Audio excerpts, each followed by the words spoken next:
تقدیر کیا ہے؟ اگر سب کچھ پہلے سے ہی لکھا لکھایا ہے تو ہم اپنے اعمال کے ذمہ دار کس طرح ہوئے؟ پھر اعمال کی جزا و سزا کیسی؟ پھر جنت و دوزخ کے کیا معنی؟ وضاحت فرمائیں۔ بھئی سچی بات یہ ہے کہ اس سوال نے ایک عرصے تک مجھے بھی ستائے رکھا، اور میں سوچتا رہا کہ اگر واقعی اللہ تعالیٰ نے پہلے سے ہی سب کچھ لکھ دیا ہے کہ میں اتنے بج کر اتنے منٹ میں بیٹھ کے یہاں پہ ایک لیکچر دوں گا، یہ تقریر کروں گا، اتنے بج کر اتنے منٹ پہ نماز پڑھوں گا، اتنے بج کے اتنے منٹ پہ فلاں کو گالی دوں گا، فلاں کو تھپڑ ماروں گا، یہ پہلے سے ایک میرا شیڈول مرتب ہے اللہ کے یہاں، لکھا لکھایا پروگرام چھپا چھپایا موجود ہے، میرے کیا قصور؟ تو لکھنے والے کا قصور ہے؟ بات تو خطرناک ہے نا۔ تقدیر کیا ہے؟ عربی میں اس کے لیے ایک لفظ لکھا جاتا ہے دینی کتابوں میں، علم اللہ السابق، اللہ کا علم جو پہلے سے اسے حاصل ہے۔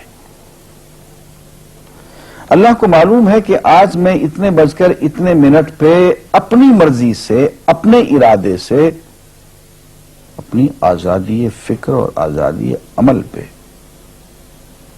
عمل سے کام لیتے ہوئے یہ کام کروں گا۔ اب بھائی کام تو میں اپنی مرضی سے کر رہا ہوں، اپنی آزادی سے، اپنے ارادے سے کر رہا ہوں، لیکن اتنی سی بات تو مانو کہ اللہ تعالیٰ علام الغیوب ہے، علیم بذات الصدور ہے۔ مجھے اپنے بارے میں پتہ نہیں ہے کہ کل 10:10 پہ میں کیا کروں گا، اس کو پتہ ہے۔ مجھے اپنے بارے میں پتہ نہیں ہے کہ میں 10 سال کے بعد کہاں ہوں گا، کیا کر رہا ہوں گا، فلاں بج کے فلاں منٹ، اس کو پتہ ہے۔ اس کو میرے آزادانہ، خود مختارانہ، فری ول کے ساتھ کیے ہوئے اعمال کا پتہ ہے کہ میں اپنی مرضی سے، اپنے فری ول کے ساتھ، اپنے ارادے سے اتنے بج کر اتنے منٹ پہ کیا کروں گا۔ یہ اس نے اپنے ہاں لکھ رکھا ہے، اس لیے کہ اس کو پوری کائنات کا نظام چلانا ہے۔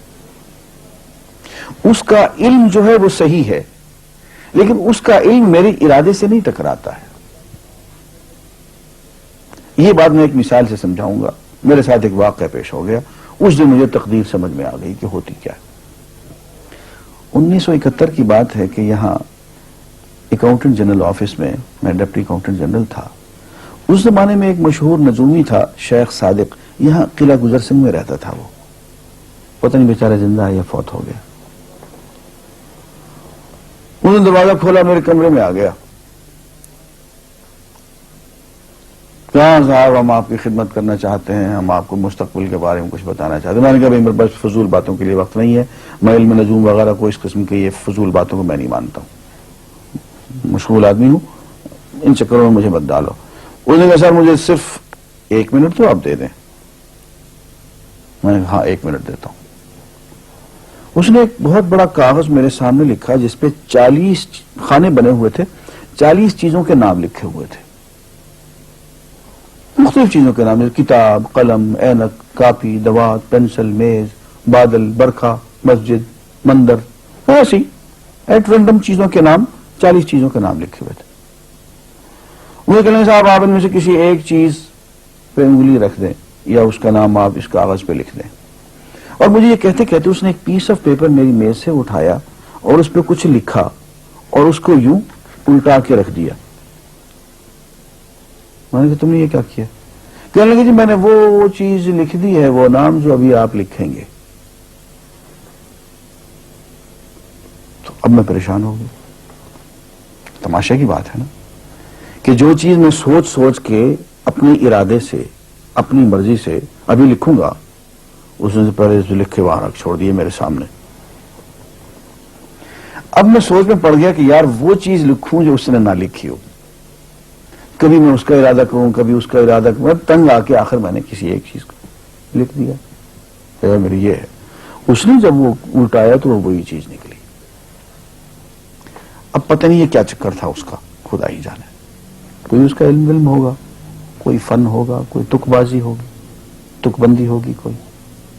لیکن اس دن مجھے پتا چلا کہ یار اس کو جو کچھ میں نے لکھا ہے اپنے ارادے سے لکھا ہے, اپنی مرضی سے لکھا ہے, اس سے پابند ہو کے نہیں لکھا. کبھی اس پہ انگلی لگاتا تھا, کبھی اس پہ, کبھی اس پہ, آخر چن کے ایک لکھا میں نے. لیکن اس کمبخت کو پہلے سے پتا تھا کہ میں کیا لکھنے والا ہوں, اور اس نے پہلے سے وہاں لکھ کے رکھا ہوا تھا. میں نے کہا یار ایک محدود علم والا آدمی میرے آئندہ کے اعمال کو اپنے ہاں لکھ کے رکھ سکتا ہے, چن کے وہ عمل میں اپنی مرضی سے کر رہا ہوں, اپنے ارادے سے کر رہا ہوں, کوئی مجبوری نہیں ہے اس میں. لیکن وہ میری مرضی والا عمل, میرے اپنے ارادے سے کیا ہوا عمل, پوری آزادی کے ساتھ کیا ہوا عمل, اس نے پہلے سے اپنے یہاں لکھ کے رکھا ہوا. یار اگر یہ انسان کر سکتا ہے تو رحمان کیوں نہیں کر سکتا؟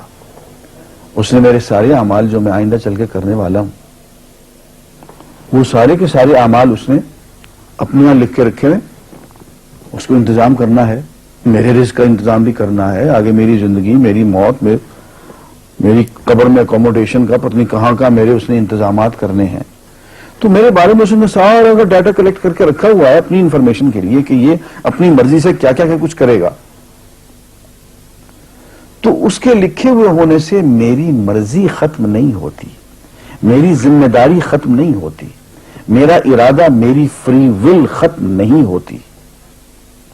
یہی وجہ ہے کہ ہم جو اعمال کرتے ہیں اس میں سے اللہ تعالیٰ, اس کی کچھ ذمہ داری ہم پہ ضرور ہوتی ہے. کچھ کام اللہ تعالیٰ کا ایک نظام ہے, اس میں شاید ہماری ذمہ داری نہ ہو, وہاں جبر ہو. لیکن کچھ اعمال ایسے ہیں جن میں خالصتاً ہمیں آزادی حاصل ہے, ہمیں اختیار حاصل ہے, ہم ان کے ذمہ دار ہیں, ہمیں ان پہ جزا ملے گی, ہمیں ان پہ سزا ملے گی, اللہ تعالیٰ بچائے. اور جزا ملے گی تو جنت ہوگی, سزا ملے گی تو دوزخ ہوگی. لیکن آزادی عمل اور ارادہ ضرور ہے. یہ الگ بات ہے کہ اللہ تعالیٰ کو پہلے سے ہی معلوم ہے کہ ہم اپنے ارادے سے اور اپنی آزادی اور اپنی مرضی سے ہم آج اور کل اور پرسوں اور سال بھر کے بعد اور 10-20 سال کے بعد ہم کیا کیا کریں گے, اس کے ہاں لکھا ہوا ہے. وَعِندَهُ عِلْمُ الْكِتَابِ, اس کے ہاں وہ سب کچھ لکھا ہوا ہے. لیکن ہم جو کرتے ہیں اپنے ارادے سے کرتے ہیں اور اس کے ذمہ دار ہیں. وآخر دعوانا الحمدللہ رب العالمین.